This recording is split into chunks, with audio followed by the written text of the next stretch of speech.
बाकी रह गया है? लेट अटेंडेंस प्रिंसिपल और वो साइमल्टेनियस इक्विलिब्रियम।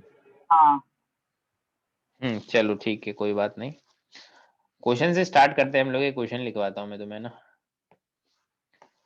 क्वेश्चन क्या है?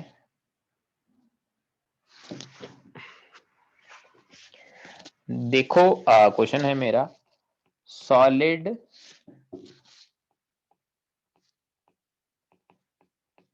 Ammonium carbamate was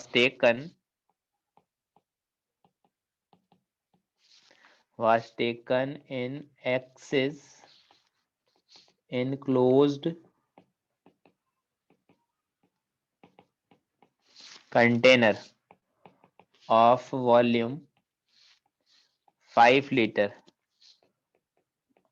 according to the following reaction. according को भी according लिख दिया है मैंने। according to the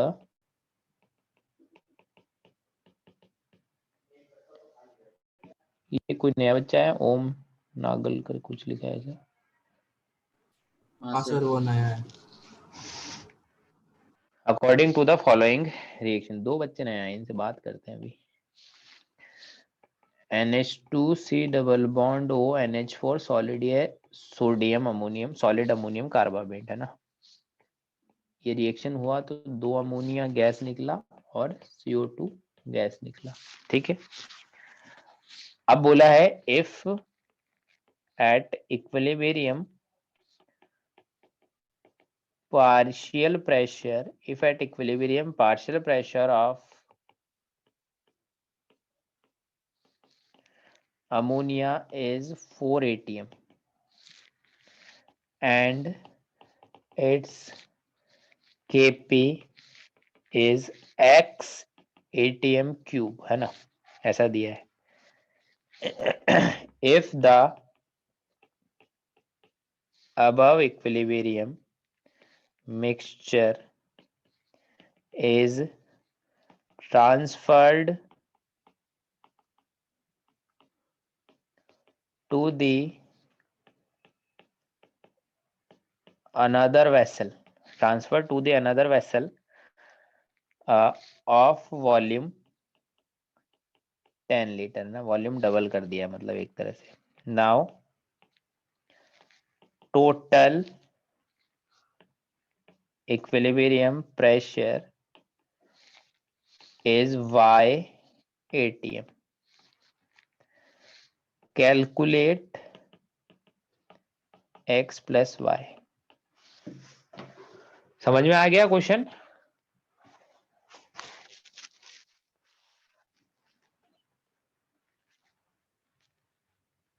सर वो क्या लिखा है, अनदर वेसल ऑफ वॉल्यूम 102 ना? 102 नहीं, 10 लीटर, एल लिखा था वो, 10 लीटर है।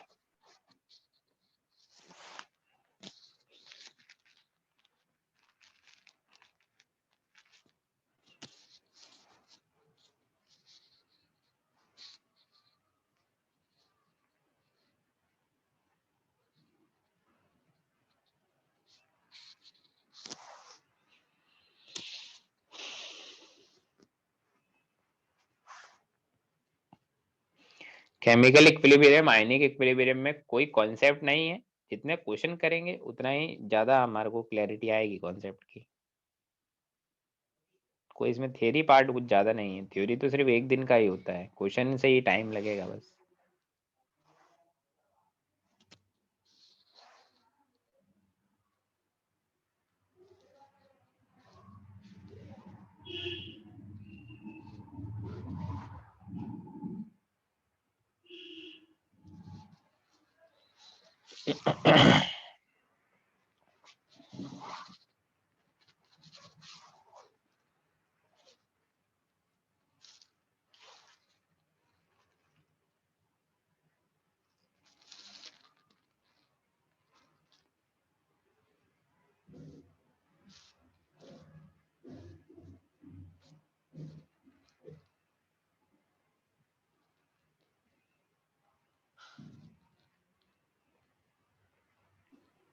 सर 36 है क्या? 36 नहीं नहीं नहीं, सर 36 तो 35? नहीं। नहीं। सर 38।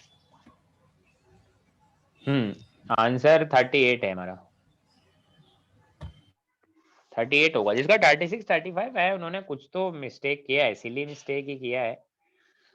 अगर 36 तक पहुंच गए मतलब तुमने कॉन्सेप्ट तो तुम्हें पता है, बट 38 नहीं आया तुम्हारा आंसर क्योंकि तुमने कुछ तो छोटा सा मिस्टेक किया है।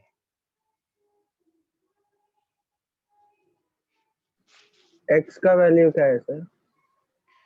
एक्स का वैल्यू आई थिंक 32। 32 है। हाँ बराबर है। फिर जब वाई का वैल्यू वाई का 6 हो गया ना। वॉल्यूम डबल करेंगे तो मतलब केपी का वैल्यू मतलब 1/8 हो जाएगा ना एक्चुअल में, तो क्योंकि वॉल्यूम डबल कर रहे हैं तो ली शैटेलियर क्या केपी का वैल्यू क्या हो जाएगा? 1/8 हो जाएगा ना उसका, क्योंकि अरे मतलब एक बार केपी तो वॉल्यूम चेंज ही नहीं होगा ना, केपी क्यों चेंज होगा? केपी नहीं सॉरी क्यू, मतलब क्यू चेंज होगा उसमें। हाँ तो जो देखो इसने बोला है नाउ वेसल का वॉल्यूम डबल किया है तो इक्विलिब्रियम वापस शिफ्ट होगा, फॉरवर्ड डायरेक्शन में जाएगा इक्विलिब्रियम और नया प्रेशर जनरेट होगा। तो नया प्रेशर निकालो ना, तुम डायरेक्ट उसका वो क्यों कर रहे हो?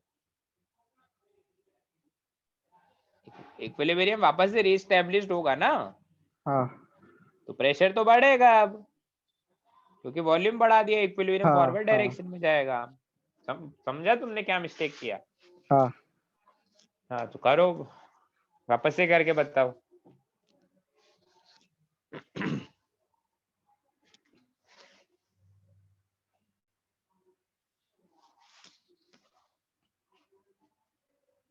देखो हमारे जो टाइम कंज्यूमिंग चैप्टर हैं वो यही है, मैं जानबूझ के इन चैप्टर्स को धीरे पढ़ा रहा हूँ। केमिकल इक्विलिब्रियम, आयनिक और थर्मोडायनेमिक्स भी मैं धीरे ही पढ़ाऊंगा। बाकी जो दूसरे वाले चैप्टर है जो तुमने 12th में पढ़े होंगे वो ज्यादा टाइम कंज्यूमिंग नहीं है, उनमें कम कम टाइम ही लगेगा। जैसे सॉलिड स्टेट हुआ, अपना सॉल्यूशन हुआ, काइनेटिक्स हुआ, इलेक्ट्रोकेमिस्ट्री हुआ, इक्विवेलेंट कॉन्सेप्ट हुआ, इनमें ज्यादा टाइम नहीं लगेगा, वो जल्दी जल्दी होंगे। ये वाले मैं जानबूझ के धीरे पढ़ा रहा हूँ क्योंकि 11th में पढ़ाए जाते हैं, और 11th में जब तुम पढ़ते हो तब तुम्हारे पास इतना ज्यादा दिमाग नहीं होता कि तुम्हें अच्छे से समझ आए। चलो मैं बताता हूँ कैसे करना है। हमारे पास देखो क्या है, ये इक्विलिब्रियम गया तो अमोनिया गैस और CO2 गैस बनेगा, ठीक है। अब देखो कितने आईडी से आएगा ये। अब हुआ क्या है, ये तो सॉलिड है, इसको छोड़ दो, इक्विलिब्रियम पर डायरेक्ट बात कर रहे हैं। इक्विलिब्रियम पर ये तो सॉलिड है इसलिए इसको छोड़ दिया, ये 2p बना होगा और ये p बनेगा, ऐसा ही होगा इक्विलिब्रियम स्टोइकोमेट्रिक कोएफिशिएंट से देखें तो। हाँ हाँ और बोला स्टार्टिंग में if at equilibrium partial pressure of ammonia is 4 atm, तो इक्विलिब्रियम पर जो अमोनिया का पार्शियल प्रेशर है, पार्शियल प्रेशर मतलब खुद का प्रेशर, वो 4 atm है। तो यहाँ से अमोनिया का प्रेशर कितना आ गया, 2 atm, ठीक है। अब केपी की बात करें तो केपी क्या होगा, 2p का स्क्वायर इंटू p, मतलब कितना हुआ 32। 32 atm क्यूब। तो यहाँ से मुझे x का वैल्यू पता चल गया 32। फिर इसने क्या बोला है कि अब नए वेसल में डाला, नाउ इक्विलिब्रियम प्रेशर, इक्विलिब्रियम पर टोटल प्रेशर y atm है, अब नए में डाला तब, ठीक है। तो अब देखो क्या होगा, अब मैं क्या बोलता हूं कि भाई नए में डाल दिया, इक्विलिब्रियम रीस्टैब्लिश्ड हुआ, सब कुछ हो गया, सॉलिड था, इक्विलिब्रियम रीस्टैब्लिश हुआ, तो अमोनिया गैस और CO2 गैस, अब 2p डैश और p डैश बन गया। अब यहां से देखो kp का वैल्यू कितना होगा, 4p डैश का क्यूब, जो किसके इक्वल है, 32 के इक्वल। तो यहां से p डैश का वैल्यू कितना आ गया, 2 atm। तो टोटल प्रेशर कितना आया इक्विलिब्रियम पे, 6 atm। देखो पहले भी 6 atm ही था टोटल प्रेशर इक्विलिब्रियम पे, अभी भी 6 atm है। तो तुम ऐसा तो नहीं सोच रहे कि सर वॉल्यूम बढ़ा दिया फिर भी प्रेशर वही क्यों है, 6 atm ही क्यों है, क्या हो गया ऐसा, क्यों हुआ है ऐसा? डिकम्पोज हो गया क्या सॉलिड ज्यादा? हाँ, और ज्यादा डिकम्पोज हो गया है वो और ज्यादा डिकम्पोज हो गया है, क्योंकि इक्विलिब्रियम उसको शिफ्ट करना पड़ेगा फॉरवर्ड डायरेक्शन में, क्योंकि हमने वॉल्यूम बढ़ा दिया है तो और ज्यादा हम गैसेस प्रोडक्ट चाहिए हमें, तो और ज्यादा डिकम्पोज होगा वो, और इस हिसाब से डिकम्पोज होगा कि केपी के वैल्यू को वो मेंटेन कर ले। समझ में आई मेरी बात? बोलो। नहीं सर, एक बार वापस बताइए ना, वो सॉलिड कैसे ज्यादा डिकम्पोज होगा अगर वॉल्यूम बढ़ा है तो? तुम्हें ली-चैटरियर प्रिंसिपल का थोड़ा भी आइडिया है? हाँ है सर। है तो तुम्हें ये तो पता होगा कि अगर मैंने इक्विलिब्रियम पर कोई चेंज किया है तो हमारा इक्विलिब्रियम मिक्सचर उस चेंज का अपोज करेगा, वो वैसा नहीं होना चाहेगा। हमने वॉल्यूम बढ़ाया है तो प्रेशर कम किया है तो वो क्या बोलेगा, नहीं मैं प्रेशर कम नहीं करूंगा, वो उसका उल्टा काम करेगा, प्रेशर बढ़ाएगा। प्रेशर तभी बढ़ेगा हाँ जब ठीक है, रिएक्शन फॉरवर्ड डायरेक्शन में जाएगा, गैसेस ज्यादा बनेगी। हाँ ठीक है, समझा सर। तो वॉल्यूम बढ़ाने के बाद भी प्रेशर अभी भी उतना ही है, मतलब गैसेस और ज्यादा बनी होगी तभी ऐसा हुआ होगा। समझ गया? हाँ सर। मैं बोल रहा हूं A2B कोई गैस है, is introduced in a vessel eight 100 kelvin, sorry 100 नहीं, 100 तो ज्यादा कम हो जाएगा, गैस लिक्विड ही बन जाएगी, 1000 kelvin. If partial pressure of A2B gas is 1 atm initially, A2B gas decomposes into 2A gas plus B gas, है ना? और Kp हमें दे रखा है, Kp दे रखा है 81 into 10⁻⁻⁶। Calculate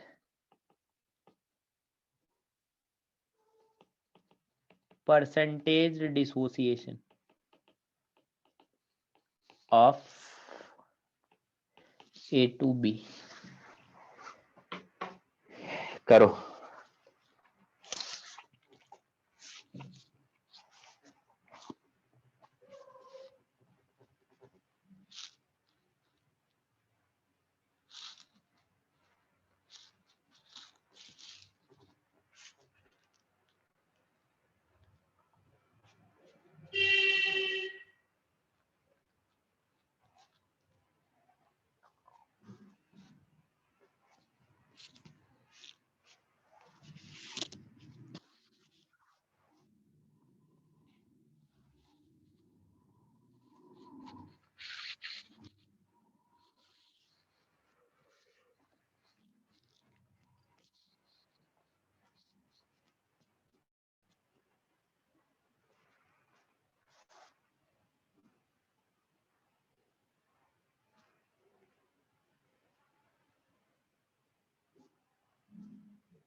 sir cube root of 81/4।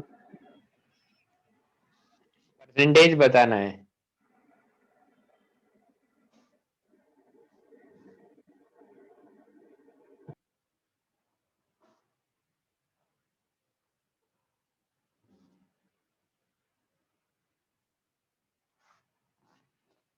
हाँ भाई आ रहा है। क्यूब रूट ऑफ 81/4 मतलब परसेंटेज निकालेंगे तो कितना आएगा? क्यूब रूट ऑफ 81/4 यही है परसेंटेज। यही है परसेंटेज। 2 पॉइंट कुछ। आई थिंक 2 पॉइंट कुछ आएगा, बहुत कम जाएगा, क्योंकि Kp का वैल्यू बहुत छोटा है। हम लोग ऐसा लिख सकते हैं क्या, A2B gas gives 2A gas plus B gas. Alpha तो 3 इंटू समथिंग आ रहा है 0.33। इक्वल टू 0 पर इसका प्रेशर 0 है, इसका 0, इसका 0 है ना, 1 0 0। अब इक्विलिब्रियम पर क्या होगा, 1 में से P कम होगा तो इधर 2P बनेगा, इधर P बनेगा। अब देखो हम बोल सकते हैं ये अप्रॉक्स इक्वल टू 1 ही है, 1 minus P is approx equal to 1। क्यों? वो ये बात फॉरवर्ड में बहुत जाएगा ज्यादा ज्यादा। केपी बहुत क्योंकि छोटा है, अच्छा, तो फॉरवर्ड डायरेक्शन में जाने की टेंडेंसी बहुत कम रहेगी। तो देखो ये आएगा क्या आएगा, केपी इक्वल टू 2P का स्क्वायर इंटू P अपॉन 1। तो केपी इक्वल टू कितना आएगा, 4P क्यूब, मतलब 4, अच्छा सॉरी, हमें तो अब यहाँ से क्या निकालना है, हमें यहाँ से निकालना है P का वैल्यू। P का वैल्यू आएगा 81/4 इंटू 10⁻⁻6 का क्यूब रूट, है ना, ये आएगा। हाँ सर। अब ये तो 1 में से है ना, हमें तो परसेंटेज निकालना है, परसेंटेज ऑफ डिसोसिएशन। ये तो डिग्री ऑफ डिसोसिएशन आया है कि 1 में से कितना गया, हमें तो परसेंटेज निकालना है। मतलब 81/4 की पावर 1/3 इंटू 10⁻⁻2 इंटू 100, ये होना चाहिए परसेंटेज। हाँ सर। तो यहां से कितना आएगा, ये सॉल्व करता हूं मैं, अप्रॉक्स 2.72 आई थिंक। 3 बोल सकते हैं नियरली। क्योंकि तेरा आंसर आ रहा था ये, इसलिए अप्रॉक्स करके बोल सकते हैं ना सर। हाँ, अगर अब इंटीजर में आए और किसी का आंसर आ रहा है 2.72 और किसी का आ रहा है 3.1, तो ऑब्वियसली दोनों ही 3 लिखेंगे। अब क्या पता इस 3.1 वाले ने गलत कराओ, बट किस्मत सही थी इसलिए आंसर आ गया। कॉन्सेप्ट समझ आया क्या? आंसर वांसर को छोड़ो तुम, आंसर तो आ जाएगा। कॉन्सेप्ट समझ आया हमको? बहुत सिंपल कॉन्सेप्ट था ना। चलिए अब हम लोग नई चीज पढ़ते हैं। नई चीज क्या है हमारे पास, थर्मोडायनेमिक्स ऑफ इक्विलिब्रियम। ज्यादा कुछ नहीं बताएंगे हम लोग इसमें, हम लोग सिंपल जो फॉर्मूले हैं उनके बारे में ही बात करेंगे। थर्मोडायनेमिक्स ऑफ इक्विलिब्रियम, इक्विलिब्रियम पर क्या क्या होता है थर्मोडायनेमिक्स में, है ना। तो हम बोलते हैं, देखो एक चीज हमें पता है, delta G equal to delta G not plus RT ln Q, ये फॉर्मूला तुम्हें पता होगा। एक तुम्हें पता होगा delta G equal to delta H minus T delta S, या फिर तुम्हें पता होगा delta G not equal to delta H not minus T delta S not. ये सब चीजें तुम्हें पता होगी पहले से, बोलो। हाँ सर। हाँ सर। अब हम लोग ऊपर वाले फॉर्मूले को पकड़ते हैं, हमें तो बात करनी है कहां पर, इक्विलिब्रियम पर। हम बोलते हैं एट इक्विलिब्रियम डेल्टा जी क्या हो गया है, 0, और क्यू क्या हो गया है, के हो गया। के हो गया है ना। तो ये चीज ध्यान रखें कि इक्विलिब्रियम पर डेल्टा जी नॉट नहीं 0 होता, डेल्टा जी नॉट तो एक कांस्टेंट, एक फिक्स्ड वैल्यू है। स्टैंडर्ड कंडीशन पर इस रिएक्शन के लिए गिब्स फ्री एनर्जी क्या होगी, change in Gibbs free energy, ठीक है। तो हम लोग यहाँ से क्या लिख सकते हैं, delta G not is equal to minus में RT ln K, ठीक है। अब हमें यहाँ से क्या पता चल गया, minus RT ln K is equal to delta H not minus T delta S not, ठीक है। तो मैं क्या लिख सकता हूँ, ln K equal to minus delta H not upon RT plus delta S not upon R। यहाँ तक क्लियर है, समझ आ रहा है? log 10 बेस में हो तो मैं क्या लिख सकता हूँ, minus delta H not upon 2.303 RT plus delta S not upon 2.303 R। तो वैसे तो फॉर्मूले इजी हैं, हम चाहें तो ऑन द स्पॉट डिराइव भी कर सकते हैं, बहुत भारी नहीं है, बट याद होगा तो ज्यादा बेटर है। ठीक है, अब हम लोग बात करें नेक्स्ट आगे क्या है सर एंडोथर्मिक और हाँ, जो हम यहाँ पे के लिखते हैं वो केपी होता है कि केसी? वो अकॉर्डिंग टू क्वेश्चन, अब क्वेश्चन में जो दिया है वही लिख दो, कोई फिक्स नहीं है। ठीक है,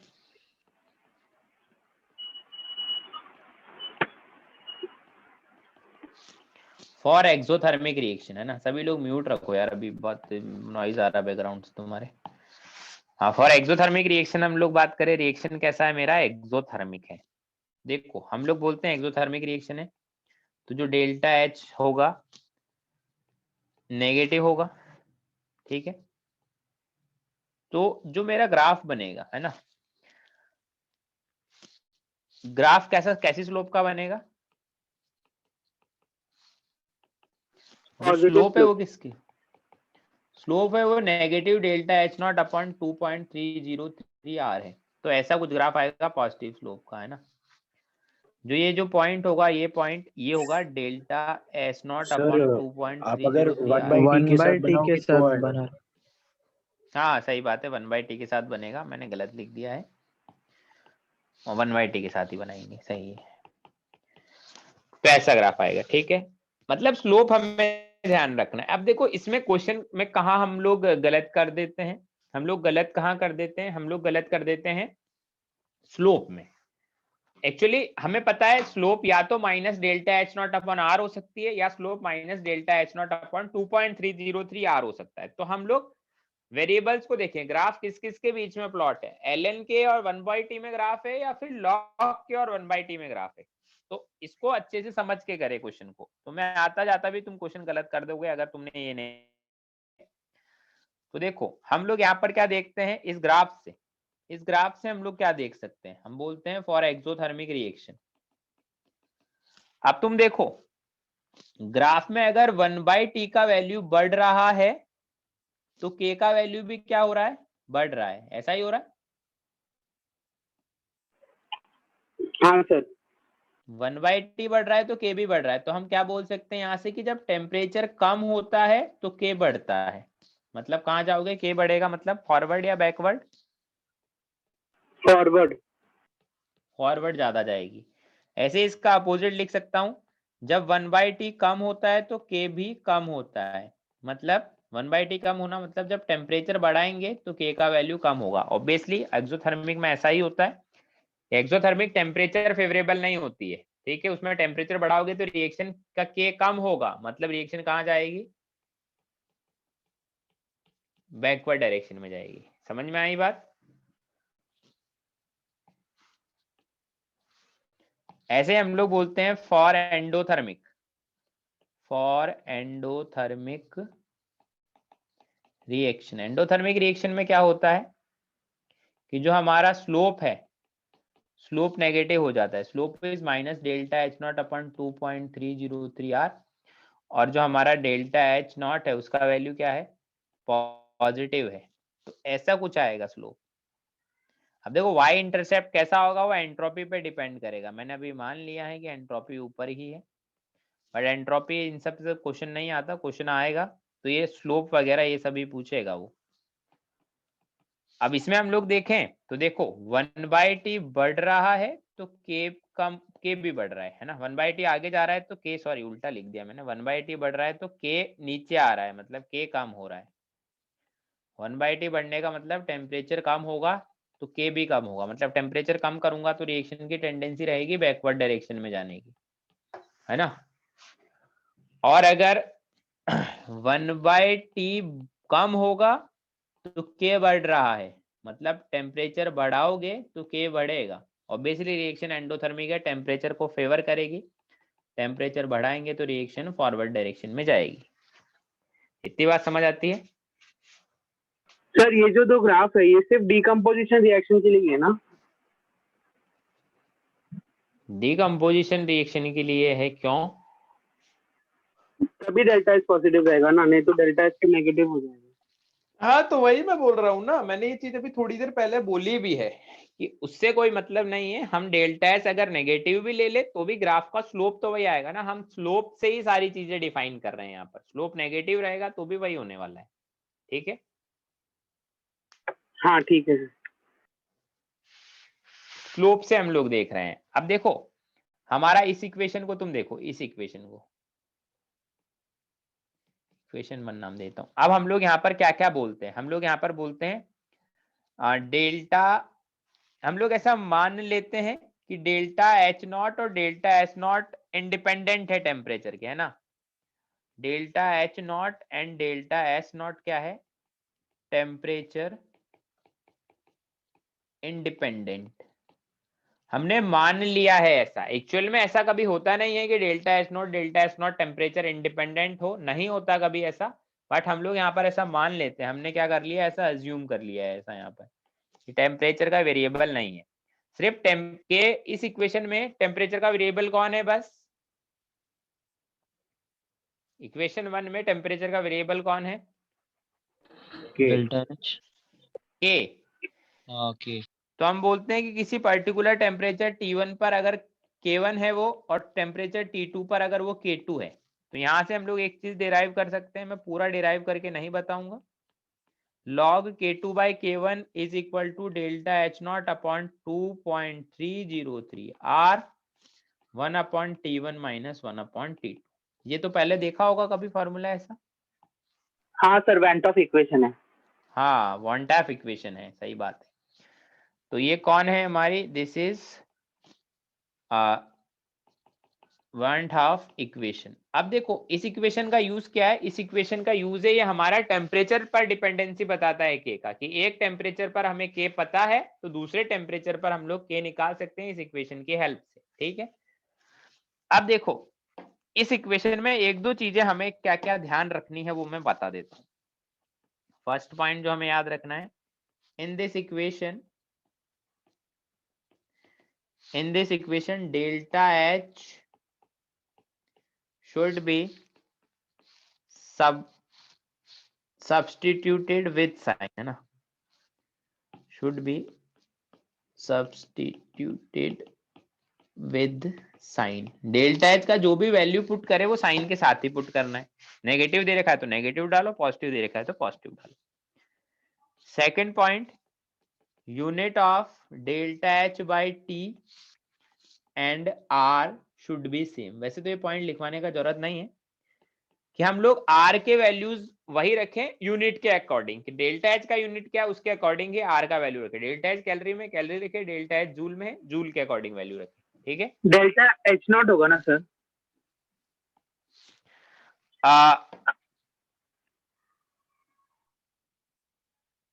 बस इतना ही है, बाकी तो तुम्हें पता ही है। बाकी तो मैंने लिखवा ही दिया है कि टेम्परेचर के साथ कैसे वेरी करता है। एक्सोथर्मिक रिएक्शन और एंडोथर्मिक रिएक्शन दोनों में मैंने बता दिया है। और वैसे ये चीज तुम्हें पता भी होगी कि टेम्परेचर बढ़ाते हैं एंडोथर्मिक रिएक्शन में। एंडोथर्मिक रिएक्शन में टेम्परेचर बढ़ाए तो रिएक्शन किस डायरेक्शन में मूव करता है, बताओ। फॉरवर्ड डायरेक्शन में मूव करता है। एंडोथर्मिक में जब टेम्परेचर बढ़ा देते हैं तो रिएक्शन फॉरवर्ड डायरेक्शन में मूव करता है। एक्सोथर्मिक में जब टेम्परेचर बढ़ा देते हैं तो रिएक्शन बैकवर्ड डायरेक्शन में मूव करता है। इस चीज को हम लोग वापस से बताएंगे ली चैटलियर प्रिंसिपल में। तो वही चीज हम लोग आगे पढ़ते हैं। क्या next is Le Chatelier's principle ना PLE होगा। ठीक है, अब देखो ली चैटलियर प्रिंसिपल है ना, IIT JEE एडवांस वालों का तो नहीं है फेवरेट। मैंने जितना ऑब्जर्व किया है जेई मेंस वालों का काफी फेवरेट है ये ली चैटलियर प्रिंसिपल। वो ली चैटलियर प्रिंसिपल से ज्यादा क्वेश्चन देते हैं, और क्वेश्चन बहुत हाई फाई नहीं, बहुत नॉर्मल से क्वेश्चन देते हैं जेई मेंस वाले। मैंने यही ऑब्जर्व किया है, जेई मेंस वाले ज्यादा फोकस करते हैं इस पर, जेई एडवांस वाले कम करते हैं। बट हमें तो पढ़ना तो है ही, क्योंकि हमें मेंस एडवांस सभी देने। क्या होता है ली चैटलियर प्रिंसिपल, तो हम इसमें लिखते हैं क्या, if a change is applied to the system at the equilibrium, then equilibrium will be shifted in that direction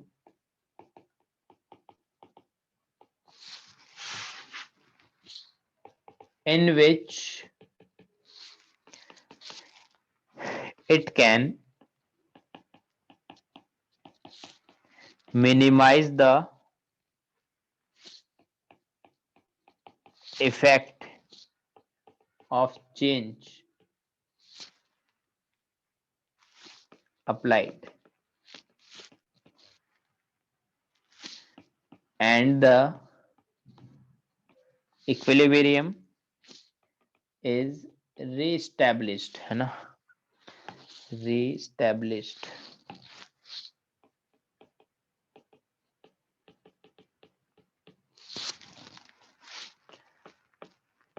under the new condition. क्या बोलता है ये बोल रहा है कि हमने कोई भी चेंज करा इक्विलिब्रियम पे, सपोज करो हमने प्रेशर बढ़ाया घटाया, टेम्परेचर बढ़ाया टेम्परेचर घटाया, वॉल्यूम बढ़ाया वॉल्यूम घटाया, कोई नई गैस डाली कोई गैस निकाली, तो इक्विलिब्रियम वापस से रीस्टैब्लिश होगा, और रीस्टैब्लिश ऐसा होगा कि वो अपनी ओरिजिनल जो उसका पोजीशन था उसको अचीव करने का ट्राई करेगा, मतलब हमारा जो इफेक्ट हमने डाला है उसको मिनिमाइज करना चाहेगा। अगर वो तुमने प्रेशर कम किया है तो वो चाहेगा प्रेशर को मैं बढ़ाऊं, तुमने प्रेशर बढ़ाया है तो वो चाहेगा मैं प्रेशर को कम करूं, तुमने कोई गैस निकाली है तो वो चाहेगा वो गैस को और मैं बनाऊं, तुमने कोई गैस डाली है तो वो चाहेगा इस गैस को मैं कंज्यूम कर दूं। तो तुम जो भी करोगे उसका अपोजिट हमारा रिएक्शन करेगा ताकि वो पहले वाली स्टेट में आ जाए, तो इक्विलिब्रियम वापस से रीस्टैब्लिश होगा नई कंडीशन पर। समझे? हाँ सर। अब हम लोग बात करेंगे किस रिएक्शन को लेकर, हमारी एक रिएक्शन लिख देता हूं general, A gas plus B gas gives C gas plus D gas. जो कैपिटल ABCD है वो हमारे रिएजेंट्स है, मतलब रिएक्टेंट एंड प्रोडक्ट, जो स्मॉल ABCD है वो हमारे स्टाइकियोमेट्रिक कोफिशिएंट है। अगर हम लोग यहाँ पर डेल्टा NG लिखें तो क्या होगा? C plus D minus A plus B.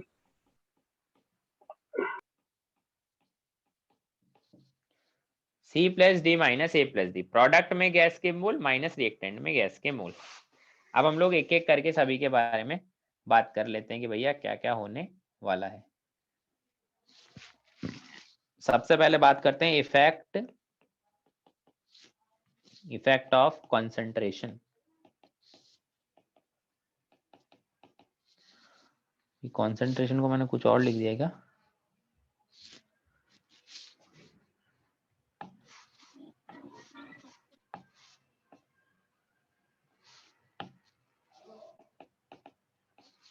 Concentration का इफेक्ट क्या है? अब देखो, मतलब हम जो करेंगे ना उसका उल्टा वो करेगा। सपोज करो मैंने रिएक्टेंट के कंसंट्रेशन, हमारे पास क्या है, ये स्क्वायर ब्रैकेट में रिएक्टेंट लिखा है, मतलब रिएक्टेंट का कंसंट्रेशन। अगर मैं रिएक्टेंट का कंसंट्रेशन क्या कर दूं, अप एरो का मतलब क्या है? इंक्रीज। डाउनवर्ड एरो का मतलब है डिक्रीज। तो क्या होगा, रिएक्टेंट की कंसंट्रेशन बढ़ा दूं तो रिएक्शन किस डायरेक्शन में जाएगी? फॉरवर्ड डायरेक्शन में जाएगी। तुमने अगर बढ़ाई है तो वो चाहेगा उसको कंज्यूम करना रिएक्टेंट को। रिएक्टेंट कंज्यूम तभी हो सकता है जब रिएक्शन फॉरवर्ड डायरेक्शन में जाए। रिएक्टेंट का कंसंट्रेशन तुमने कम कर दिया है, मतलब वो चाहेगा कि इसको मैं और बनाऊं, और तभी बनेगा जब रिएक्शन कौन सी डायरेक्शन में जाएगी? बैकवर्ड। ऐसे ही कंसंट्रेशन की बात करूं प्रोडक्ट की, प्रोडक्ट की कंसंट्रेशन तुमने एक बार तो इंक्रीज करी और एक बार डिक्रीज करी। इंक्रीज करी तो किधर जाएगा?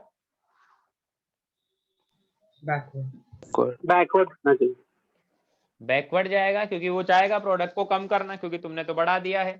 बैकवर्ड जाके ही प्रोडक्ट कम होगा। तुमने कम कर दिया तो और ज्यादा चाहेगा अपने प्रोडक्ट को बनाना, तो वो फॉरवर्ड जाएगा। इतनी बात समझ आती है? बोलो। हाँ सर। अब हम लोग बात करते हैं effect of pressure and volume. देखो प्रेशर और वॉल्यूम का क्या इफेक्ट है, एक साथ ही पढ़ रहे हैं हम लोग। प्रेशर को बढ़ा कैसे रहे हैं? वॉल्यूम से, है ना, कि अगर मैं प्रेशर बढ़ा रहा हूं मतलब वॉल्यूम को कम कर रहा हूं। मैं अगर वॉल्यूम प्रेशर कम कर रहा हूं मतलब मैं वॉल्यूम को बढ़ा रहा हूं, है ना। इसी से ही प्रेशर कम ज्यादा करें। प्रेशर बढ़ाने के और भी तरीके हैं, बट हम लोग जो सेकंड इफेक्ट देख रहे हैं वॉल्यूम के टर्म्स में ही बात कर रहे हैं, है ना। जैसे पहला तुमने क्या देखा कि भैया हमने प्रेशर को बढ़ाया है मतलब वॉल्यूम को कम करा है। हमेशा प्रेशर के टर्म्स में ही जाए। अगर क्वेश्चन में ऐसा भी बोल दिया ना कि मैंने वॉल्यूम को बढ़ाया है, तो तुम उसको प्रेशर के टर्म्स में ही डील करो, मतलब मैंने प्रेशर को कम किया है। अब प्रेशर तुमने बढ़ाया तो गैस किधर जाएगा, सॉरी इक्विलिब्रियम किधर जाएगा? फॉरवर्ड। ओहो हो, ये कैसे बोला?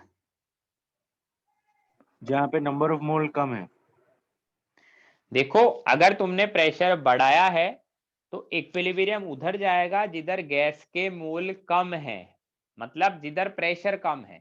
तुमने प्रेशर बढ़ाया तो इक्विलिब्रियम उधर जाएगा जिधर प्रेशर कम है। प्रेशर उधर ही कम होता है जिधर गैस के मोल कम होते हैं, ठीक है। जिधर गैस के मोल ज्यादा उधर प्रेशर ज्यादा। अब उसके लिए मैंने ये इक्वेशन लिए ना, ये डेल्टा एन जी से मैं बताऊंगा।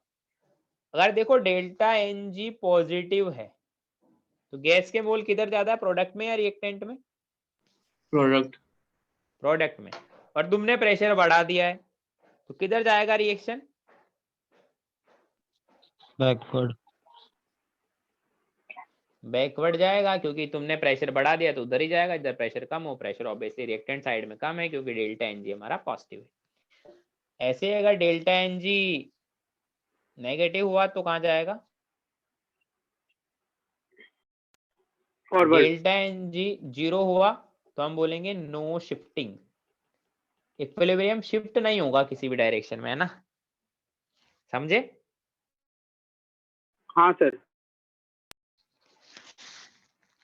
बोलो। ऐसा ही उल्टा है हमारा इसमें। अगर डेल्टा एन जी पॉजिटिव हुआ और तुमने प्रेशर को कम किया है तो उधर जाएगा जिधर प्रेशर ज्यादा है। डेल्टा एन जी पॉजिटिव है मतलब प्रोडक्ट साइड में प्रेशर ज्यादा है तो फॉरवर्ड में जाएगा। Delta N G negative, delta N G zero, ठीक है। यहाँ जाएगा बैकवर्ड में, यहाँ होगा नो शिफ्टिंग। इतनी बात समझ आती है क्या? बोलो।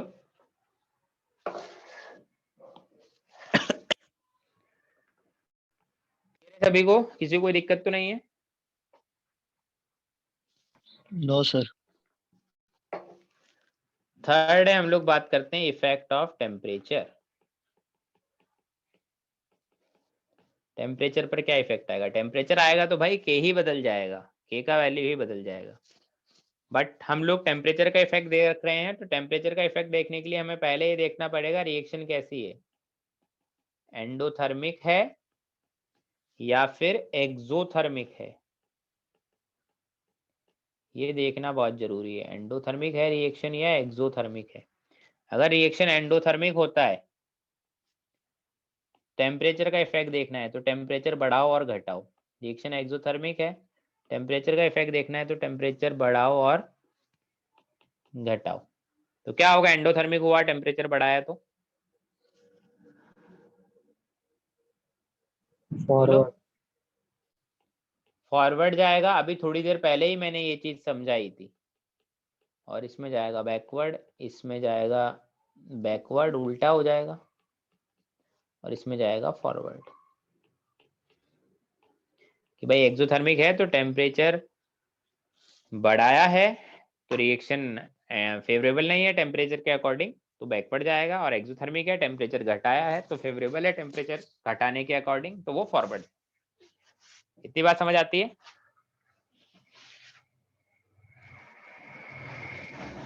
हाँ सर। फोर्थ इफेक्ट क्या है? Effect due to addition of inert gas. अब हमारा यहाँ पर इनर्ट गैस से मतलब क्या है? मतलब React वॉल्यूम नहीं कम करेगा रिएक्ट नहीं product से करेगा reactant तो से। वॉल्यूम कम करेगा।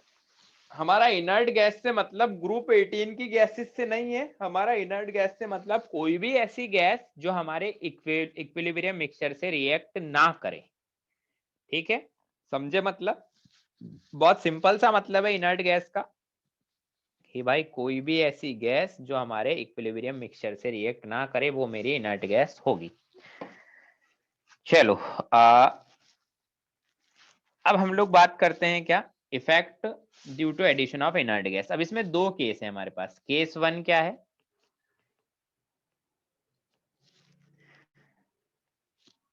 At constant volume.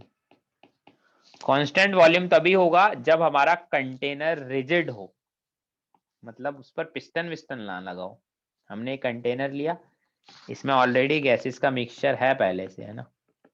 गैसेस का मिक्सचर ऐसे नहीं होगा, गैसेस तो ऊपर तक होती है, गैसेस का मिक्सचर है, प्रेशर कांस्टेंट वॉल्यूम है। मैंने बाहर से लाके इसमें क्या डाल दी? इनर्ट गैस डाल दी। तो प्रेशर वॉल्यूम कांस्टेंट है, वॉल्यूम कांस्टेंट है, मैंने बाहर से लाके इनर्ट गैस डाल दी, तो हुआ क्या? क्या बढ़ा दिया मैंने? प्रेशर। प्रेशर मैंने प्रेशर बढ़ा बढ़ा दिया है। दिया। ठीक है, सपोज करो इसमें कोई गैस ए गैस पहले से है, कोई बी गैस और है, कोई सी गैस और है। ये तीनों गैसेस क्या है? इक्विलिब्रियम मिक्सचर में। कोई मैंने इनर्ट गैस डाली डी गैस, है ना। तो देखो इनिशियल टोटल प्रेशर मैं मान लेता हूं, इनिशियल टोटल प्रेशर है मेरा P, है ना। और फाइनल टोटल प्रेशर है क्या मेरा?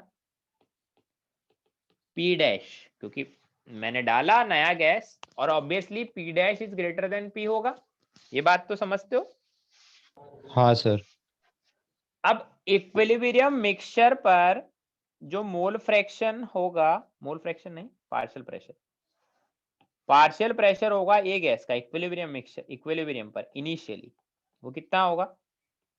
इसके mole upon total mole into total pressure P, है ना। अब ऐसे ही अगेन पार्शियल प्रेशर में निकालू इक्विलिब्रियम मिक्सचर पर after addition of inert gas, तो इसके mole upon total mole N dash और total pressure P dash. Total mole भी बढ़े, टोटल प्रेशर भी बढ़ा है। अब मैं ये कैसे प्रूव करूं कि दोनों सेम रेशो में ही बढ़े हैं? मतलब मैं ये कैसे प्रूव करूं कि P by N is equal to P dash by N dash है? कोई बता सकता है? देखो मैं बताता हूं, P by N is equal to nothing but RT by V, हाँ सर। और टेम्परेचर और वॉल्यूम मेरा कांस्टेंट है, क्योंकि टेम्परेचर को मैं चेंज नहीं करूंगा। जब कोई भी चीज मैं ऐड करता हूं टेम्परेचर नहीं वेरी करूंगा, टेम्परेचर वेरी करूंगा तो K बदल जाएगा। तो P बाय एन और P डैश बाय एन मेरा सेम है, तो मैं कैसा बोल सकता हूँ? Partial pressure of gas initially equal to partial pressure of same gas finally. बोलो। हाँ सर। हाँ तो देखो कांस्टेंट वॉल्यूम पर मैंने कोई गैस ऐड करी है, तो गैसेस का जो इक्विलिब्रियम मिक्सचर पर जो पहले पार्शियल प्रेशर था, अभी भी पार्शियल प्रेशर वही है, वो चेंज ही नहीं हुआ है। तो फिर हमारी शिफ्टिंग क्या होगी?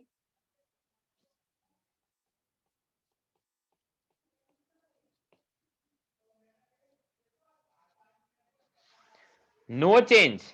ये बात समझ रहे हो तुम लोग? नो चेंज, इक्विलिब्रियम मिक्सचर कहीं शिफ्ट होगा ही नहीं। तुमने अगर कांस्टेंट वॉल्यूम पर इनर्ट गैस ऐड करी है तो इक्विलिब्रियम मिक्सचर जहां है वहीं रहेगा।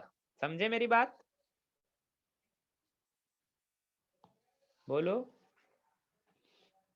सर ये हाँ टोटल सर। प्रेशर लिखने के बाद क्या किया उन्होंने? क्या? टोटल प्रेशर लिखने के बाद वो PAI और PF के बाद क्या किया उन्होंने? PAI is partial pressure of gas A initially, PAF is partial pressure of gas say after addition of inert gas. Partial pressure क्या होता है? खुद के मोल अपॉन टोटल मोल. यहाँ पर है ना, N का मतलब है टोटल मोल्स, यहाँ पर N डैश का मतलब है total moles after addition inert gas. Total moles after adding inert gas.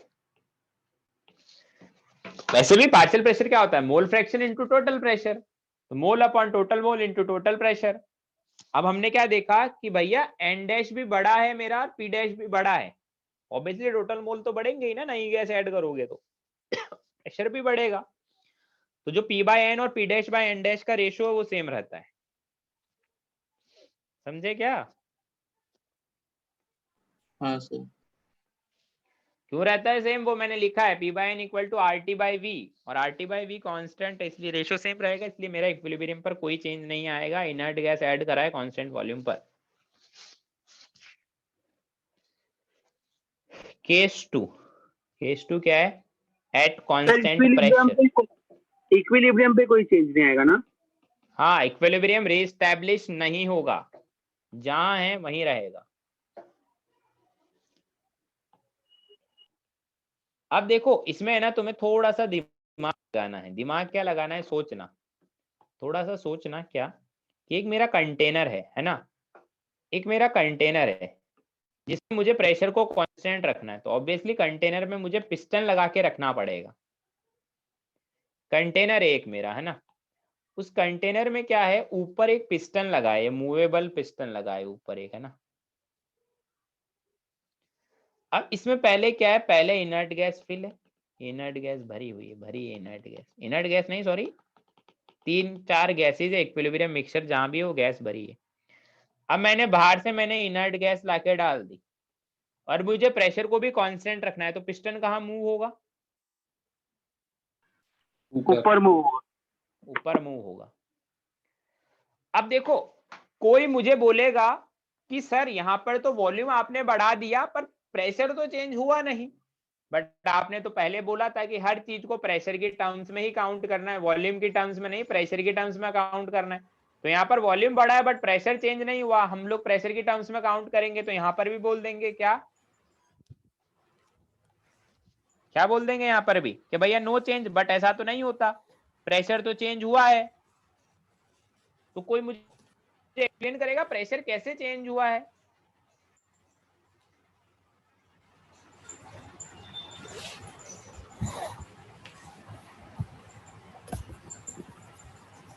मतलब मेरा वॉल्यूम इंक्रीज हुआ है, मतलब प्रेशर कम हुआ है, बट हमारी हेडिंग है एट कांस्टेंट प्रेशर. बट तुमने बोल दिया प्रेशर कम हुआ है. ये कैसे हो गया? क्या हो रहा है? ये कैसे हो गया ये सब? मोल्स भी बढ़े हैं ना टोटल फाइनली. हाँ तो P dash bye N dash जो रहेगा, मतलब जो फाइनल रेशियो रहेगा वो कम हो जाएगा ना, क्योंकि फाइनल मोल्स बढ़ रहे हैं इनर्ट गैस के एडिशन से. हम लोग प्रेशर को कांस्टेंट रख रहे हैं तो मोल्स बढ़ रहे हैं और वॉल्यूम भी बढ़ रहा है. तो N by V equal to P by RT. तो N बाई वी बढ़ रहा है, P बाय RT कांस्टेंट है, तो N बाई वी भी सेम रहेगा, रेशियो सेम है. सर एक बार वापस बताए कि मतलब क्या है, वापस ये सिचुएशन बताए ना केस टू. सिचुएशन क्या है? सिचुएशन देखो ऐसे है कि मैंने बोला है एट कांस्टेंट प्रेशर, प्रेशर मेरे को कांस्टेंट रखना है. मैं फील दिलाना चाह रहा हूं तुम्हें कि हो क्या रहा है. मैंने बाहर से इनर्ट गैस डाली, पिस्टन लगा है, अब प्रेशर कांस्टेंट रखना है तो मुझे वॉल्यूम को तो बढ़ाना पड़ेगा. अब मेरा वॉल्यूम बढ़ गया है, वॉल्यूम बढ़ गया तो मैंने थोड़ी देर पहले तुम्हें बोला था वॉल्यूम बढ़ने का मतलब तो होता है प्रेशर कम होना. बट तुम बोल रहे हो प्रेशर कांस्टेंट है. मतलब क्या हो रहा है ये? क्योंकि हम लोग प्रेशर कम होने की टर्म्स में ही सारे बात करेंगे अभी.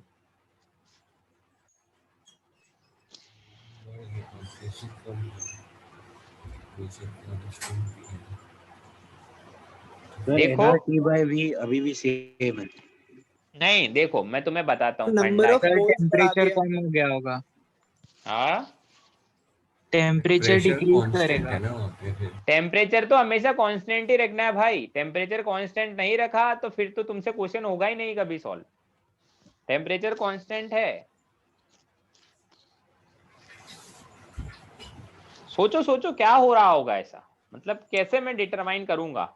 और मैंने ऊपर ऊपर जो मैंने चीज बताई ना वो भी मैं ना इस कॉन्सेप्ट से बता सकता हूँ जब मैं बताऊंगा, बट मैंने मैथमेटिकली प्रूव करके बताया तुम्हें ताकि तुम्हें जल्दी समझ आए। मैथमेटिकली प्रूव होता है तो जल्दी समझ आता है बच्चों को। देखो मैं तुम्हें बताता हूँ है ना क्या होता है। सबसे पहले तो तुम्हें पार्शियल प्रेशर का डेफिनेशन बहुत अच्छे से क्लियर होना चाहिए। पार्शियल प्रेशर का डेफिनेशन क्या होता है? खुद का प्रेशर है ना, खुद का प्रेशर जिसमें उस सेम टेम्परेचर और वॉल्यूम में अगर मिक्सचर के हटाकर उस गैस को अकेला तुम भर दो तो उस टाइम पर वो कितना प्रेशर एग्जीक्यूट करेगा, वो पार्शियल प्रेशर होता है। हाँ सर, तो यही, खुद का मतलब पार्शियल प्रेशर तो कम ही होगा ना सर, हाँ कि हाँ हाँ नंबर यही ऑफ चीज है। मोल फ्रैक्शन वो मतलब वो हो रहा है। हाँ हाँ हाँ ये बात समझो। अब टोटल देखो मोल्स ऊपर वाली, फाइनली बढ़ गए। हाँ हाँ ऊपर वाली केस में क्या था, वॉल्यूम कांस्टेंट था ना, तो ए और बी और सी गैस के पार्शियल प्रेशर पे कोई फर्क नहीं पड़ा था। जो इक्विलिब्रियम मिक्सचर पे पहले था वो भी अभी भी रहेगा है ना, तो इसलिए इक्विलिब्रियम शिफ्ट नहीं हुआ। ये बात समझते हो केस 1 में। हाँ सर। अब केस 2 में क्या है कि जो इक्विलिब्रियम मिक्सचर है, इक्विलिब्रियम मिक्सचर का जो पार्शियल प्रेशर है वो कम हो गया है क्योंकि हमने वॉल्यूम बढ़ा दिया है, तो हर गैस का इंडिविजुअल प्रेशर कम होगा। तो प्रेशर कम होगा तो डेल्टा एनजी अगर पॉजिटिव है तो रिएक्शन फॉरवर्ड जाएगी, और डेल्टा एनजी अगर नेगेटिव है तो रिएक्शन बैकवर्ड जाएगी, है ना। और डेल्टा एनजी 0 है तो मैं बोलूंगा नो शिफ्टिंग, कहीं नहीं जाएगी। अब देखो टोटल प्रेशर कांस्टेंट इसलिए रहा क्योंकि हमने जितना ये पार्शियल प्रेशर कम हुआ ना उसको कंपनसेट करने के लिए मैंने एक नया प्रेशर जनरेट किया। कैसे जनरेट किया नया प्रेशर? नंबर ऑफ मोल्स बढ़ा के, नई गैस को ऐड करके, है ना। हाँ समझ सर। गए मेरी बात? भावना क्या है मेरी कहने की, फील आ गई क्या क्या हो रहा है? हाँ सर। तो डायरेक्ट देखो, बाकी डायरेक्ट याद रख लेना होता है कि भाई जब कांस्टेंट वॉल्यूम हो तो कुछ नहीं होगा, कांस्टेंट प्रेशर हो तो वही होगा जो वॉल्यूम बढ़ने पर होता है, क्योंकि वॉल्यूम हमारा बढ़ रहा है। वॉल्यूम बढ़ रहा है मतलब प्रेशर कम हो रहा है।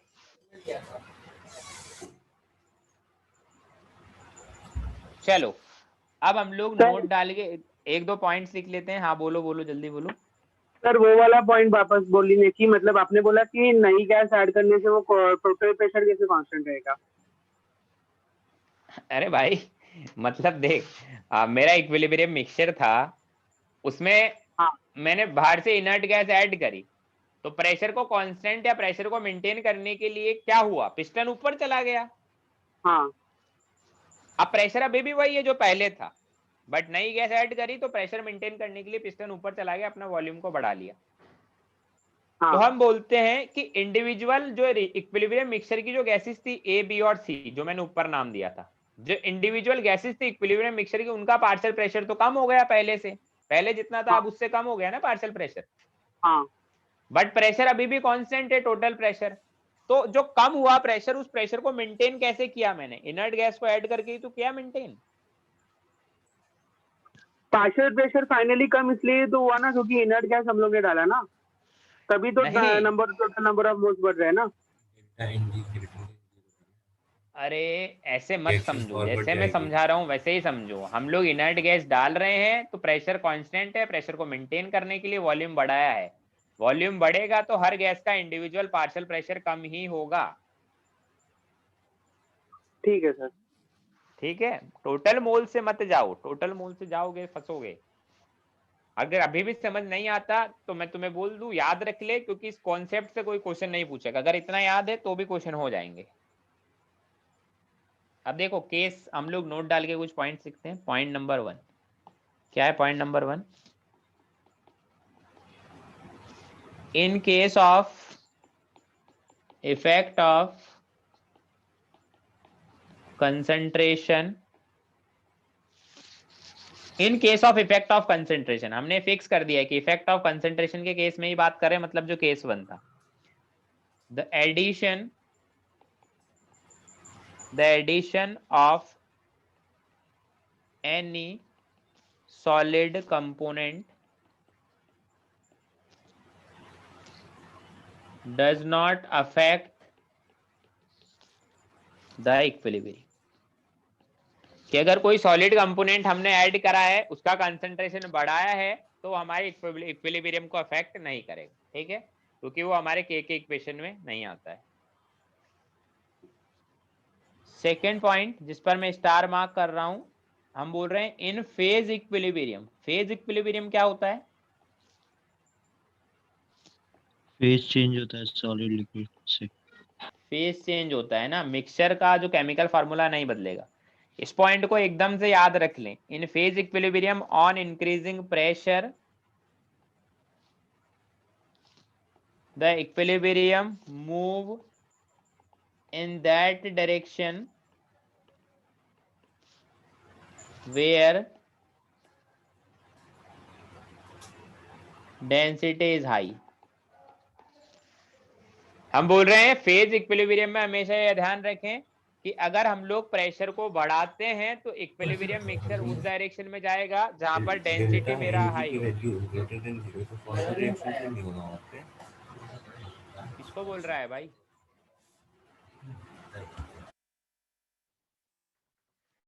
इधर पढ़ने में दिमाग लगाओ। द फेज इक्विलिब्रियम, हम लोग इन फेज इक्विलिब्रियम में बात कर रहे हैं, इसको मैं थोड़ा सा एक्सप्लेन भी करूंगा बाद में, है ना, कि हम लोग अगर प्रेशर बढ़ाते हैं तो रिएक्शन उस डायरेक्शन में जाएगा जिधर डेंसिटी क्या हो, ज्यादा हो, ठीक है। थर्ड पॉइंट क्या है? Effect of catalyst is null on equilibrium. अगर सेकंड पॉइंट में वॉल्यूम चेंज किया उसको भी प्रेशर की टर्म्स में सोचे फिर। अभी मैं बताता हूँ, है ना। थर्ड पॉइंट में मैंने लिखा है effect of catalyst is null on equilibrium, मतलब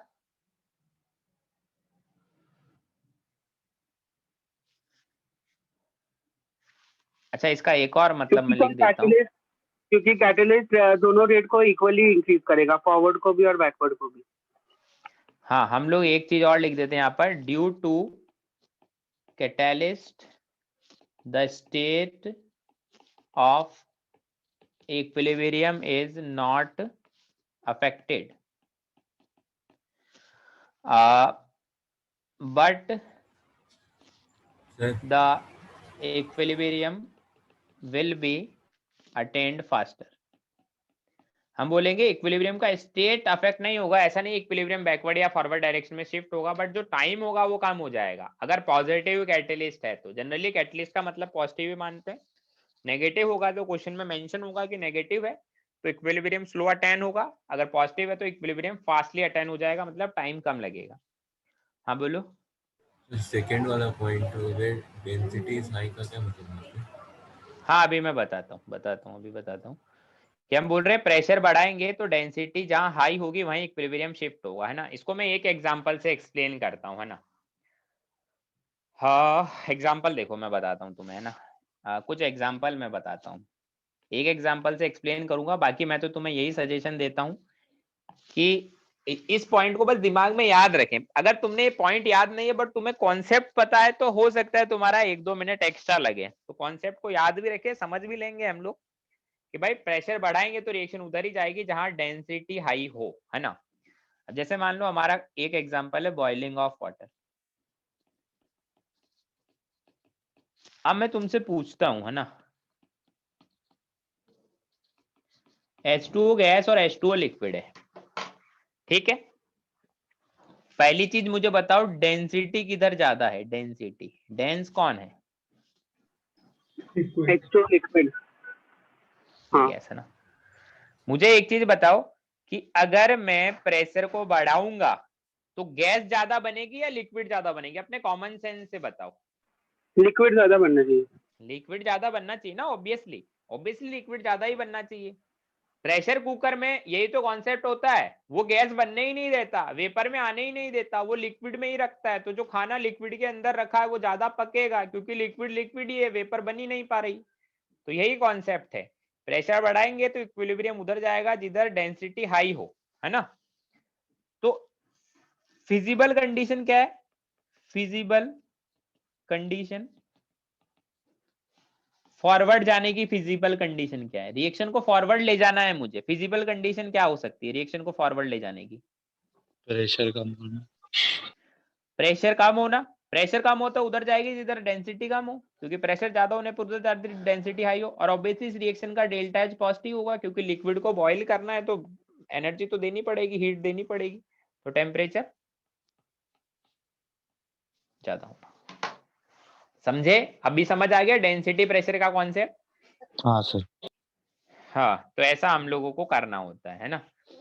जैसे हम लोग बात करें, एक और एग्जांपल बता देता हूं, जैसे फॉर्मेशन ऑफ डायमंड है ना, formation of diamond. Formation of diamond में देखो क्या होता है, जो हमारा कोयला है उससे हम लोग हीरा बनाएंगे, है ना, हीरा। अब तुमने पढ़ा होगा कभी बचपन में छोटी क्लासेस में कि हमारे अर्थ क्रस्ट में बहुत ज्यादा टाइम तक बहुत प्रेशर और टेम्परेचर में पड़ा पड़ा हमारा कोयला हीरा बन जाता है। पढ़ा होगा ना बचपन में?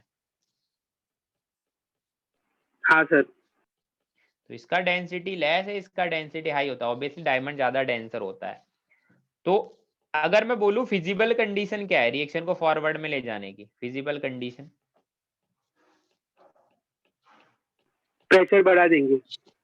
प्रेशर बढ़ाना ही पड़ेगा, ऑब्वियसली अर्थ क्रस्ट में वो रखा है तो उस पर प्रेशर तो ज्यादा है ही, और डेल्टा एच भी ग्रेटर देन 0 होना चाहिए, मतलब टेम्परेचर भी हमें हाई रखना पड़ेगा। हाई प्रेशर और टेम्परेचर पर हम लोग हमारे ग्रेफाइट को डायमंड में कन्वर्ट कर सकते हैं। तो डेंसिटी, प्रेशर बढ़ाने पर रिएक्शन उधर ही जाएगा जिधर डेंसिटी ज्यादा हो।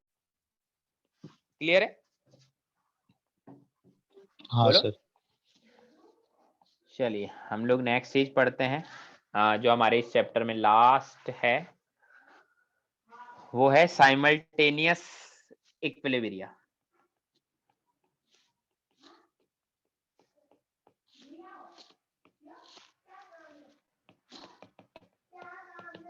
साइमल्टेनियस इक्विलिब्रिया क्या होता है? एक सेकंड रुके यार।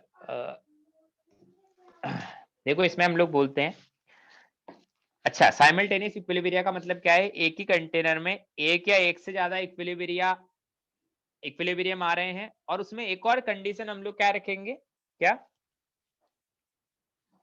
तो एक इक्विलिब्रियम से प्रोडक्ट फॉर्म होता है, वो दूसरे में रिएक्टेंट जैसे यूज होगा। नहीं नहीं नहीं, ऐसा कुछ नहीं है। हम लोग बोलते हैं कि उन दोनों इक्विलिब्रियम में जो लोग पार्टिसिपेट कर रहे हैं, जो रिएजेंट्स है, वो कुछ ना कुछ कॉमन हो। जरूरी नहीं है जो एक में रिएक्टेंट हो दूसरे में प्रोडक्ट हो सकता है दोनों के प्रोडक्ट ही कॉमन हो, मतलब कुछ ना कुछ कॉमन हो, है ना, रिएजेंट्स उनमें कॉमन होने चाहिए। तो हम बोलेंगे उस तरह में हम लोग साइमल्टेनियस इक्विलिब्रियम मानेंगे। तो हम लोग लिखते हैं क्या, if in any container there are two or more equilibria exist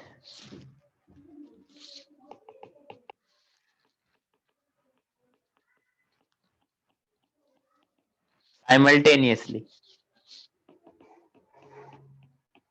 involving one or more than one common species। वो प्रोडक्ट रिएक्टेंट जरूरी नहीं है एक या एक से ज्यादा, उसमें कोई भी स्पीशी कॉमन होनी चाहिए। हो सकता है दोनों का रिएक्टेंट कॉमन हो, प्रोडक्ट कॉमन हो, या फिर एक का रिएक्टेंट एक का प्रोडक्ट कॉमन हो। देन all the concentration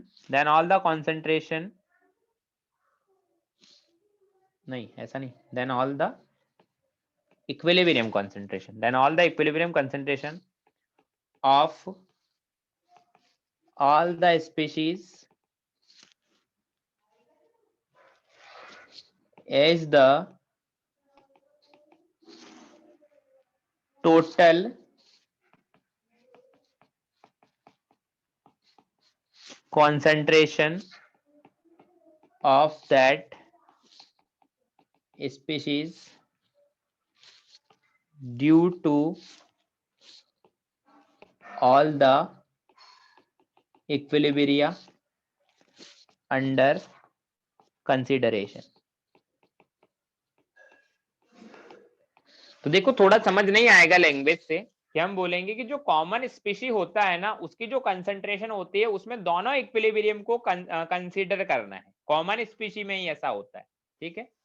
जैसे अब मैं तुम्हें ना एक क्वेश्चन कराता हूँ ना, क्वेश्चन देता हूँ, क्वेश्चन से ज्यादा समझ आएगा कि क्या हो रहा है। क्वेश्चन कर लो, टाइम भी हो रहा है हमारा। हम लिख रहे हैं क्या, 102 gram of solid NH4HS is taken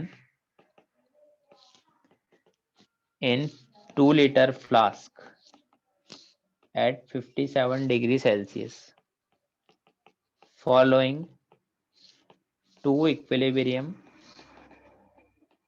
simultaneously। कौन कौन से 2 इक्विलिब्रियम हो रहे हैं साइमल्टेनियसली? NH4HS है सॉलिड, उससे क्या बन रहा है NH3 गैस और H2S गैस।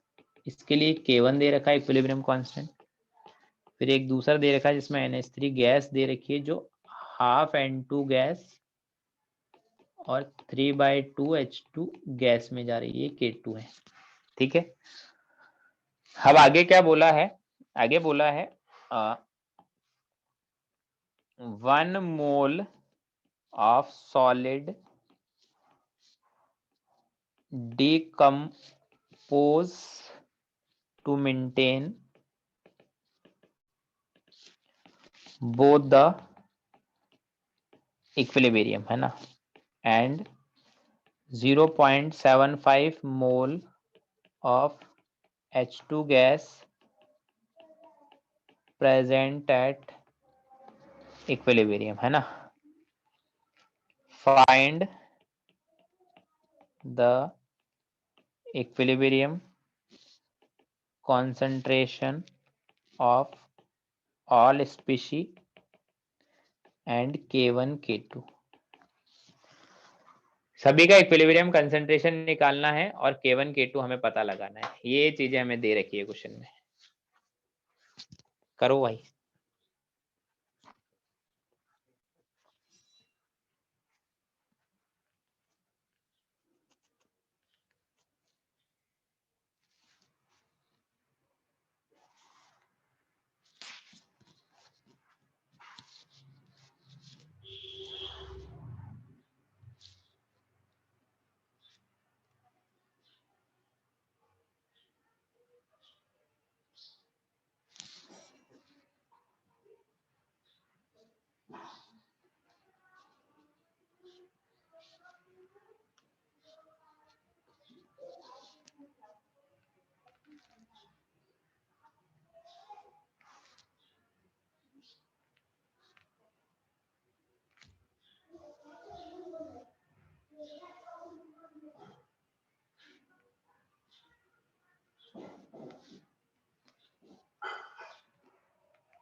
हो गया?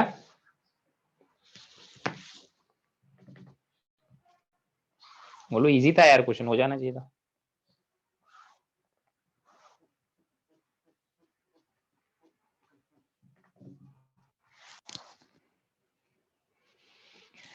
कुछ तो बोलो भाई।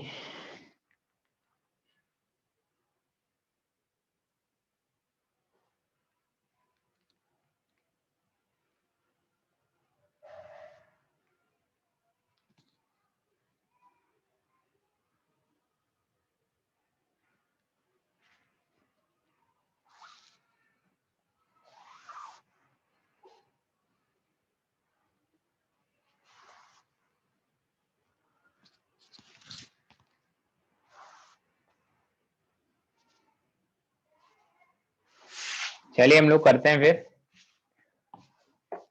कोई आंसर बताना चाहता है कोई? N2 और इसका तो आया सर, वो NH पर रेसिस्टेंस निकाला।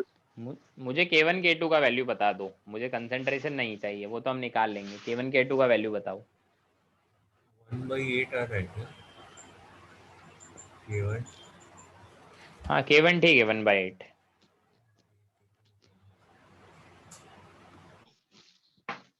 K2 बताओ, K2।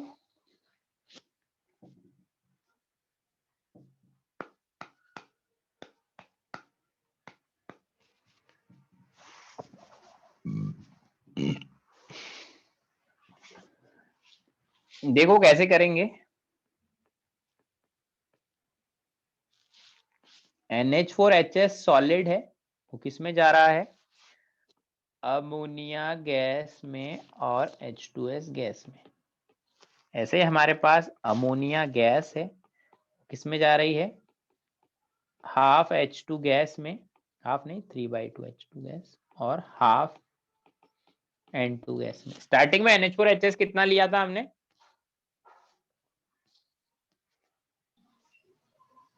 2 मोल 2 मोल लिया है। 102 ग्राम बोले तो 2 मोल। T इक्वल टू 0 पर इसके 2 मोल थे, इनके 0 0। अब T इक्वल टू इक्विलिब्रियम पर इसके 2 में से 1 मोल खत्म हुए हैं। इसने बोला है 1 मोल डिकम्पोज होता है, ऑब्वियसली इसका 1 और 1 मोल बनेगा, है ना। चलिए अब ये जो गैस का 1 मोल था वो यहाँ आ गया। वो मान लीजिए यहाँ से x खत्म हुआ तो ये 3x/2 बना और ये x/2 बना, तो वो x का 1 मोल यहाँ से भी कम होगा, क्योंकि अमोनिया तो कॉमन है ना दोनों में। ऐसा थोड़ी है जो NH4HS से डिकम्पोज हुई है वो अमोनिया अलग है, वो वही अमोनिया है जो यहाँ पर है। दोनों तरफ उनका कॉन्सेंट्रेशन हमें कॉमन करना पड़ेगा। जो कॉमन आयंस, कॉमन स्पीशी होगी, कॉमन स्पीशी, उनका कॉन्सेंट्रेशन हमें कॉमन ही करना पड़ेगा।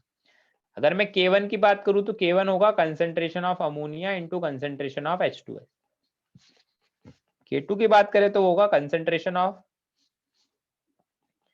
H2 गैस की power 3/2 concentration of N2 gas की power half upon concentration of ammonia. ऐसा ही होगा। अब क्वेश्चन में एक चीज हमें दे रखी है क्या, कि जो इक्विलिब्रियम है, इक्विलिब्रियम पर हमारा जो मोल है वो कितना है? H2 गैस का 3/4। मतलब क्वेश्चन में दे रखा है 3x/2 इज इक्वल टू 3/4। जो मैंने लिखे हैं ना ये मोल्स लिखे हैं, ना कि कंसेंट्रेशन। तो यहाँ से x का वैल्यू कितना आ गया? हाफ। अब K1 क्या है? Concentration of ammonia, that is 1 minus x by volume 2 litre into concentration of H2S जो होगा हाफ। वैल्यूज पुट करोगे x की तो इसका आंसर आएगा 1/8। ऐसे ही K2 की बात करें तो K2 क्या होगा? x अपॉन 2v की power half plus 3x upon 2v की पावर 3/2 और 1 minus x by V. Volume 2 litre है, x के वैल्यू हाफ है। सभी वैल्यू पुट करोगे तो क्या आंसर आएगा बोलो?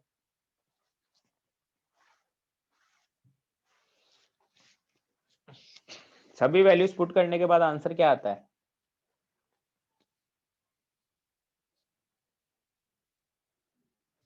नहीं सॉल्व किया क्या किसी ने? 3√3/16 आ रहा है।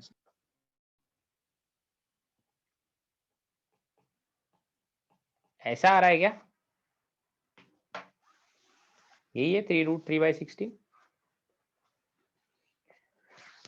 हाँ सर। तो देखो ये चैप्टर हमारा ऑलमोस्ट खत्म हो गया, एक दो क्वेश्चन और कराऊंगा मैं इसके ऊपर बेस्ड, फिर हमारा चैप्टर खत्म हो जाएगा। नेक्स्ट क्लास में हम लोग नेक्स्ट क्लास कब है हमारा? सैटरडे है ना। तो हम लोग पहले तो हम लोग डिस्कशन करेंगे, फिर हम लोग चैप्टर स्टार्ट करेंगे नया आइनिक इक्विलिब्रियम, ठीक है। चलिए ठीक है फिर।